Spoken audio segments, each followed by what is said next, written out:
உங்களில் யார் அடுத்த ஜிடி நாயுடு பொறியியல் மாணவர்களுக்கான பிரத்யேக போட்டி. மாணவர்களை உடனே ரெஜிஸ்டர் பண்ணுங்க. ரூபாய் 10 லட்சம் பரிசுகளை வெல்லுங்க. அமெரிக்கா மற்றும் ஈரான் விவகாரங்கள் தினம் தினம் ஒரு தொடர்கதையா போயிட்டு இருக்கு. முடிவுக்கு வரும்னு சொல்றாங்க. திடீர்னு டு பி கண்டினியூட் கார்டை போட்டு சண்டை போட்டுட்டு இருக்காங்க.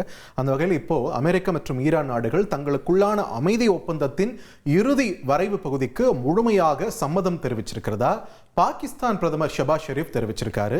இந்த ஒப்பந்தம் இன்னும் 24 மணி நேரத்திற்குள் டிஜிட்டல் முறையில் கையெழுத்தாக உள்ள வாய்ப்புள்ளதாகவும் அவர் சொல்லியிருக்காரு. ஆனால் நம்பலாம சலீம், ட்ரம்ப் தூங்கி எந்திரிச்சா ஒரு முடிவை எடுக்கிறாரு. திடீர்னு நாங்கள் சமாதானமா போறோன்றாரு, திடீர்னு இஸ்ரேலை திட்டுறாரு, திடீர்னு இஸ்ரேலோட நட்பு பாராட்டுறாரு, ஈரானை திட்டுறாரு, தாக்குதல் நடத்துவோம்னு சொல்றாரு.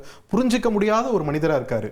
சுவிட்சர்லாண்டில் ஒப்பந்தம் கையெழுத்தாவான்னு சொல்லியிருந்தாலும் main point of contention Trump எதை சொல்லி உள்ளே போனார் அப்படின்னா, ஈரான் உள்ள நுழைஞ்சார் அப்படின்னா, ஈரான் வந்து அணு ஆயுதம் தயார் பண்ணுறாங்க, அந்த அணு ஆயுதத்தை தயார் பண்ணுறதுலேருந்து அவங்கள தடுக்கணும், என்ரிச்டு யுரேனியம் செறிவூட்டப்பட்ட யுரேனியமை அவங்க கிட்டேருந்து எடுக்கணும் அப்படின்னு சொல்லி சொன்னார்.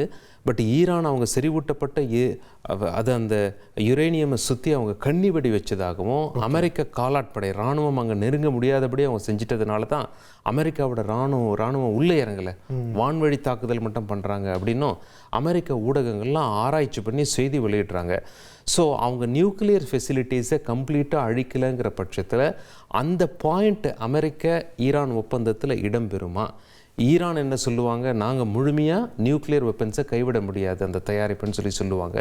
பட் அமெரிக்கா அதை விடணும்னு சொல்லுவாங்க. அங்கே எப்படி சமரசமாக போகிறாங்க ரெண்டு பேரும் உலகமே பார்த்துட்டு இருக்கு. இந்த விவகாரம் ஆரம்பித்தப்போ நாமளே அதை பற்றி பேசியிருக்கோம். ஈரானோட நிலப்பரப்பு எவ்வளோ கடினமானது, காலாட்படைக்கு எவ்வளவு சவாலானதுன்னு பேசியிருக்கோம். ஆனால் பாருங்கள், அமெரிக்கா மாதிரியான ஒரு நாடே வந்து திணறாங்க ஈரானுக்குள்ளே காலாட்படை இறக்கிறதுக்குன்னும் போது உண்மையிலே ப்ரொடெக்டட் பை நேச்சர் அப்படின்னு தான் நம்ம எடுக்க வேண்டியதாக இருக்குது.